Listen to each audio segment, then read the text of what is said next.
सी झोपड़ी थी जहाँ रघु नाम का एक धोबी रहता था। वो अपने दो गधों संतू और चंचल के साथ हर सुबह नदी किनारे कपड़े धोने जाता। संतू शांत और मेहनती था, जबकि चंचल हमेशा आलस और बहानेबाजी करता। सुनो मालिक, आज तो पैर में मोच आ गई है। बस आधा बोझ ही लादना, वरना मेरी हड्डी पसली टूट जाएगी। अरे क्या है रे तेरा रोज के रोज हैं? अरे फिर वही रोज का राग। अरे तुझे काम से ज्यादा बीमारी का शौक है क्या? हैं? चल जल्दी कर, नहीं तो सूरज ऊपर आ जाएगा और कपड़े सूखने का वक्त नहीं मिलेगा। चल जल्दी, काम चोर कहीं का। तभी रघु संतू पर ज्यादा बोझ ला देता, क्योंकि उसे पता था कि वो चुपचाप सब सह लेगा। कोई बात नहीं सत्तू, मालिक का काम तो पूरा करना ही है। चंचल तो बचपन से ही ऐसा है, बहानेबाज। लेकिन तू तो मेहनती है ना, तभी तो मालिक सबसे ज्यादा तेरी तारीफ करते हैं, है ना?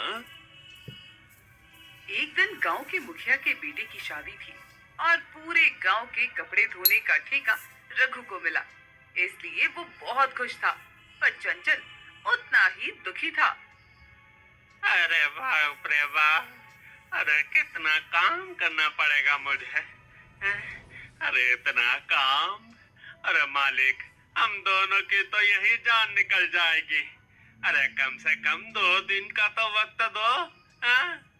चुप रहे तू, चुप रहे। ये बहुत बड़ा ऑर्डर है। इससे इतने पैसे मिलेंगे कि तेरे लिए साल भर के चने गुड़ का इंतजाम हो जाएगा। इसलिए टाल मटोल करना छोड़ और इस संतू की तरह काम पर लग जा। ये बोल रघु चंचल पर कपड़े ला देता है। तभी शाम को लौटते वक्त चंचल ने फिर से नाटक किया और ढलान पर चढ़ते हुए वो जानबूझकर लड़खड़ाया और कपड़ों का एक बंडल नदी में गिरा दिया।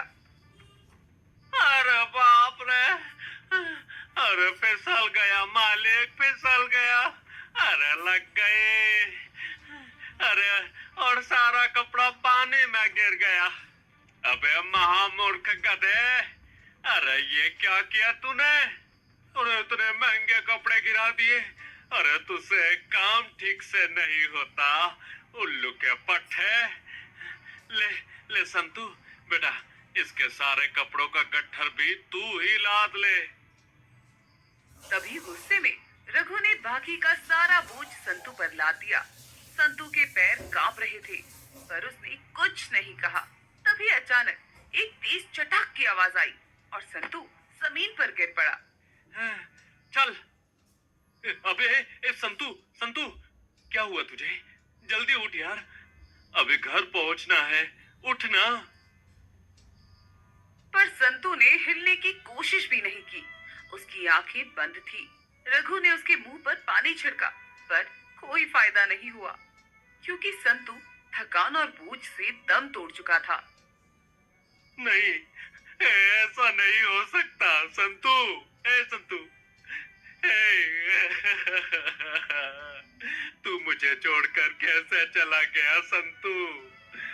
अब मैं क्या करूंगा? मेरा धंधा तो चौपट हो जाएगा। संतू के मरने के बाद रघु टूट चुका था। तभी उसकी नजर चंचल पर पड़ी, जो बिना किसी शर्म के घास चर रहा था। अबे तू, अरे तू ही है मेरे संतू का हत्यारा। तेरी आलसी आदतों की वजह से ही संतू मरा है। तुझे तो सबक सिखाना ही होगा। तू रुक जा। तभी रघु ने एक मोटी लाठी उठाई और चंचल पर धड़ाधड़ बरसानी शुरू कर दी। अरे अरे अरे मालिक, माफ कर दो मालिक। अरे गलती हो गई। अरे आप कभी आलस नहीं करूंगा मालिक। प्लीज मालिक छोड़ दो, प्लीज प्लीज प्लीज। अरे अरे बचाओ। अरे अरे मैं मर जाऊंगा मालिक। अरे मुझे मत मारो। मेरी हड्डी टूट गई मालिक। रुको रुको मालिक। मालिक, ले ले अपना इनाम। आज तेरी आदतों का अंत कर दूंगा। न रहेगा बॉस, न बजेगी बांसुरी। जब तक रघु रुका तब तक बहुत देर हो चुकी थी। चंचल के चारों टांगे टूट चुकी थी और वो जमीन पर पड़ा कराह रहा था। ये मैंने क्या कर डाला? अब तो ये भी काम का नहीं रहा। दोनों गधे चले गए। अब क्या होगा? अपने परिवार का पालन पोषण कैसे करूंगा मैं? हाँ? तभी रघु चंचल को घसीटते हुए झोपड़ी तक लाया। अब चंचल उसके लिए सिर्फ एक बोझ था, जो ना चल सकता था ना उड़ सकता था। वो बस किसी बोरे की तरह दिन भर पड़ा रहता। ये क्या किया जी? अब बिना गधों के आप कपड़े अपने कंधों पर ढोकर ले जाएंगे? मैंने ये जानबूझकर नहीं किया भाग्यवान।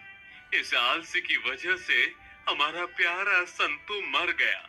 मैं तो उसे इसी की सजा दे रहा था। ना मैं मुखिया जी का ऑर्डर पूरा कर पाया, ना अपने दोनों गधों को बचा पाया।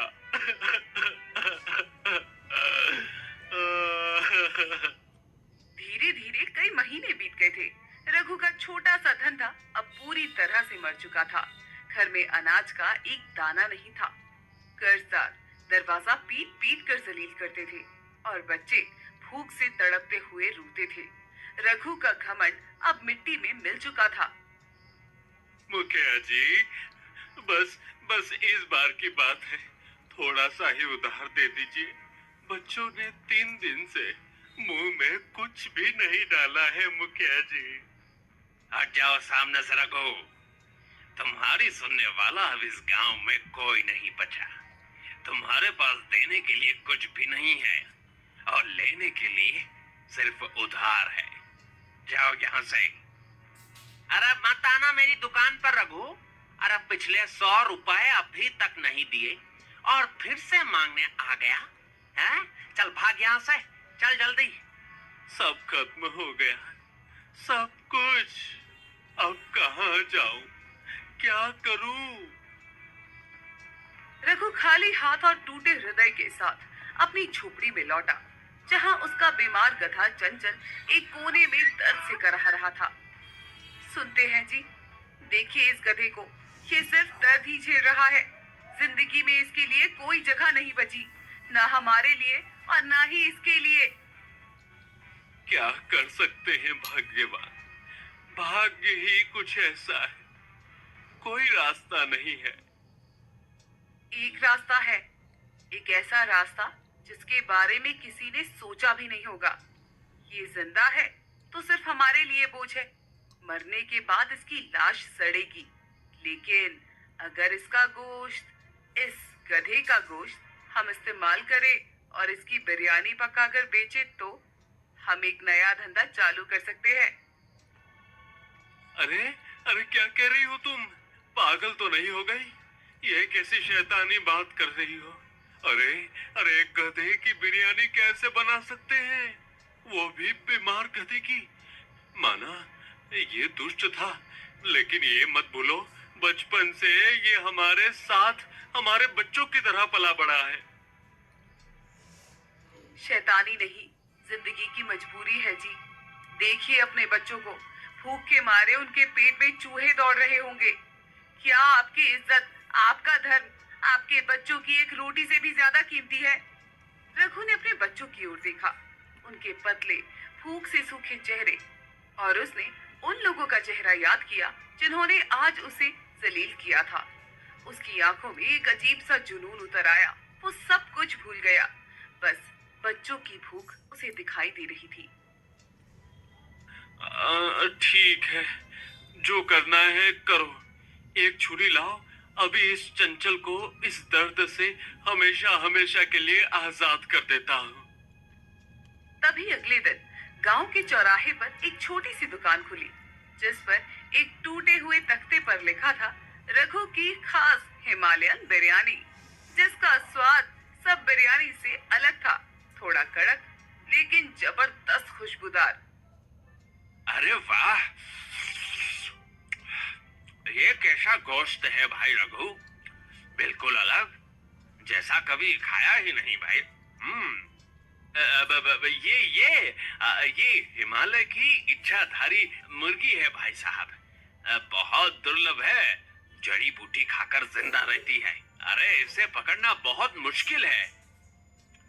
इच्छाधारी मुर्गी, अरे वाह भाई वाह, कभी सुना ही नहीं। लो पैसे और एक प्लेट पैक करो मेरे लिए, घर वालों को भी चखाना है। अरे भाई तुम्हारी ये इच्छाधारी मुर्गी की बिरयानी, वाह वाह वाह वाह वाह। धीरे धीरे रघु की दुकान चल पड़ी। वो गरीब धोबी से अमीर बिरयानी वाला बन चुका था।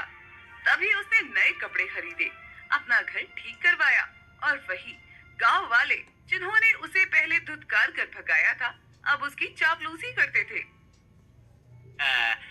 अरे रघु भाई, आप तो छुपे रतन हो, हैं? अरे इतनी शानदार बिरयानी बनाते थे और हमें बताया तक नहीं भाई। हाँ यार। हाँ भाई, अब तो आप मशहूर हो गए हो, बड़े बड़े लोग दूर दूर से आपकी बिरयानी खाने आते हैं। हाँ जी, शुक्रिया, सब भगवान की कृपा है। तभी एक दिन चंचल गधे का गोश्त खत्म हो गया, जिसे देख रघु की सिट्टी बिट्टी गुम हो गई। अरे यार, ये क्या हो गया? एक तरफ मेरी गधा बिरयानी, मतलब हिमालयन मुर्गी की बिरयानी की मांग आसमान छू रही है, दूसरी तरफ गोश्त ही खत्म हो गया। कुछ कर रघु, अरे कुछ कर। तभी रघु पड़ोस के गांव में जाने लगा और वहां से बूढ़े अनचाहे बेकार गधे खरीदने लगा और अपने डरावने धंधे को जारी रखा। ये कितने का देगा? अरे साहब, अरे ये तो बेकार पड़ा है, आप ले जाइए, 50 रुपए में दे दूंगा। लो, अगला हो तो बता देना, मुझे हर हफ्ते चाहिए। इतने सारे गधे हैं? क्यों भाई, क्या करोगे इतने सारे गधों का? मेरी मजबूरी है, तुम्हें क्या, पैसे लो और खुश रहो, ज्यादा दिमाग मत चलाओ, समझे? और इस तरह रघु की दुकान फिर से चल पड़ी। बिरयानी की खुशबू फैलती गई, पैसे की गंध बढ़ती गई और रघु के अंदर का इंसान धीरे धीरे मरता गया। वो झूठ अब उसकी सच्चाई बन चुका था। वाह रघु वाह, तेरे दिमाग का तो जवाब ही नहीं। 50 रुपए में जहाँ 1 किलो मुर्गी भी नहीं मिलती, वहाँ तू 80 किलो का गधा खरीद लाता है। तभी अगले दिन से ही गांव में एक अजीब सी हलचल शुरू हो गई। सभी गांव वाले अजीबोगरीब हरकत करने लगे। दर्जी मोहन, जो आमतौर पर इतना शर्मीला था कि झूठ बोलते हुए भी गर्दन झुका लेता था, अचानक अपनी छत पर चढ़ गया। अरे सुनो सुनो सुनो, अब सुनो, मैं हूँ इंग्लैंड का बादशाह। ये मुकीमपुर नहीं, ये लंदन है। मेरे सामने से हट जाओ, नहीं तो तुम्हारी गर्दन कलम कर दूंगा। मंदिर के पुजारी चतुरदास, जो हमेशा भगवान के भजन गाया करते थे, अचानक मंदिर के बाहर नाचने लगे। अरे ओए, अरे ये भगवान का घर नहीं, अरे कोई तवायफ खाना है। अरे तुम लोग क्यों माला फूल लेकर खड़े हो? अरे आज तो नाचना ही पड़ेगा भाई। हाँ, ऐसा नाचो, वैसे नाचो, जैसे पेड़ पर बंदर नाचते हैं। देखो, जैसे मैं नाचता हूँ। और किसान हरपाल, जिसने अपनी पूरी जिंदगी में पत्ती भी बिना वजह के नहीं जलाई थी, वो अपने ही खेत के ढेर को आग लगाकर खिलखिलाता हुआ हंस रहा था। अरे आग, अरे आग देखो, कितनी सुंदर आग है। सारी मेहनत, सारा पसीना, अरे सब जलकर खाक हो गया। अरे वाह, क्या मजा आ गया है। हाँ। पहले तो लोगों को ये सब देखकर बड़ा मजा आया, वे हंसते थे। लेकिन धीरे धीरे मजा डर में बदलने लगा। जब लोगों ने देखा कि ये बीमारी एक दूसरे को लग रही है, गांव का हर दूसरा आदमी पागलों के जैसा बर्ताव करने लगा। अरे ये क्या हो रहा है? अरे किसी की समझ में कुछ भी नहीं आ रहा। अरे कोई बताओ मुझे, क्या ये कोई श्राप है या कोई जादू टोना? तभी एक दिन मुखिया की पत्नी भी उसी बिरयानी का एक कटोरा खा आई, और जैसे ही वो घर में दाखिल हुई, मुखिया की हालत पतली हो गई। कहाँ है वो कंजूस जो मुझे महीने में केवल 2 जोड़ी कपड़े ही देता है? कहाँ है? अरे प्रेमा, अरे ये क्या हाल बना रखा है तुमने? अरे मैं तुम्हारा पति। पति? तू है मेरा सबसे बड़ा दुश्मन। आज तो तेरा अंत करके ही रहूंगी मैं। और इतना कहते ही उसने चूल्हे के पास से एक मोटा सा बेलन उठाया और मुखिया के पीछे भागने लगी। मुखिया उस दिन पूरे गांव के सामने अपनी पत्नी से बेलन खाकर भागता रहा, जिसे देख सभी लोग हंस रहे थे। वो मुखिया के लिए उसके जीवन की सबसे बड़ी बेइज्जती थी। अरे अरे छोड़ो मुझे। अरे ये क्या कर रही हो? अरे लोग देख रहे हैं। तो देखने दो ना, आज तो तेरी खैर नहीं। बोल, मुझे 2 जोड़ी साड़ी लाकर देगा कि नहीं? नहीं तो मैं सारा आसमान सर पर उठा लूंगी। तभी मुखिया की पत्नी ने उसे एक डंडा मारा, जिससे उसके सर से खून बहने लगा। अरे लग गई, अरे लग गई रे। अरे दूंगा भाग्यवान, 2 जोड़ी 4 जोड़ी साड़ी लाकर दूंगा। बस तुम मुझे बख्श दो। ठीक है, अभी जा रही हूँ, लेकिन फिर जरूर आऊंगी अगर तुम खाली हाथ आए तो। उसी पल मुखिया ने ठान लिया कि वो इस पागलपन की जड़ का पता लगाकर ही रहेगा। तभी उसने गौर किया कि ये सब कुछ कैसे शुरू हुआ, और फिर उसे याद आया ये सब तो उसी दिन से शुरू हुआ जब से रघु बिरयानी वाला नया माल लेकर आया है। हाँ बिल्कुल, सब कुछ उसी दिन से शुरू हुआ।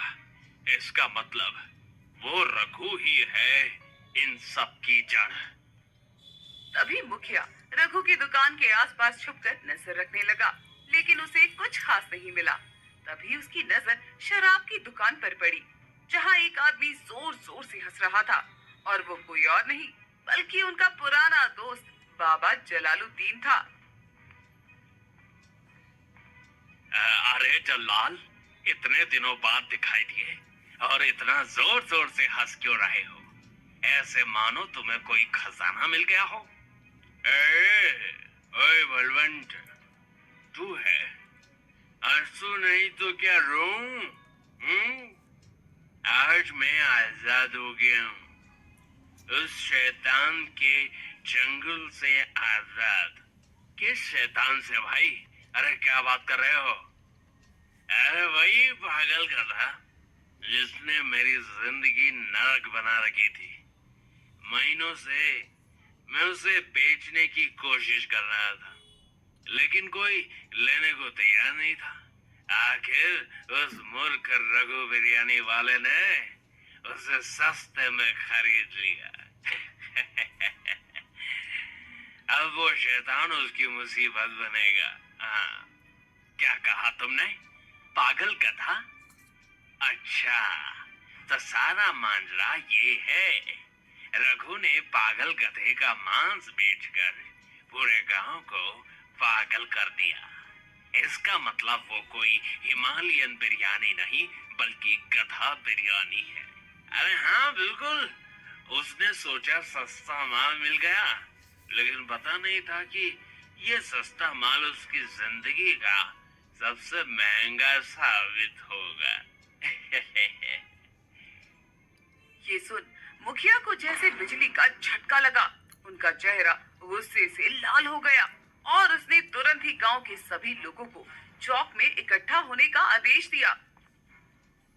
अरे इकट्ठा हो जाओ साहब, आज तुम्हें वो सच बताने जा रहा हूँ जो तुम्हारी आंखों पर पर्दा डालकर रखा गया था।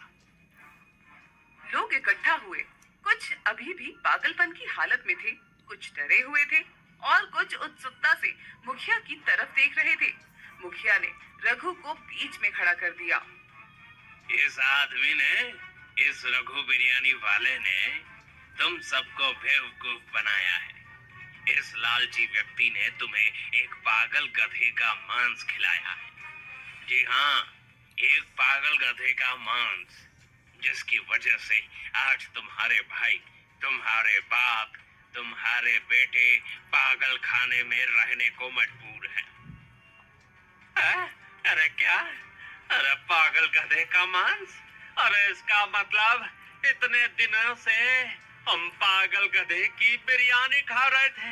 अरे अरे अरे अरे अरे, अरे राम, मेरे बेटे को देखो, वो कितनी बुरी हालत में है। अरे रघु, अरे तू इंसान नहीं, शैतान है रे।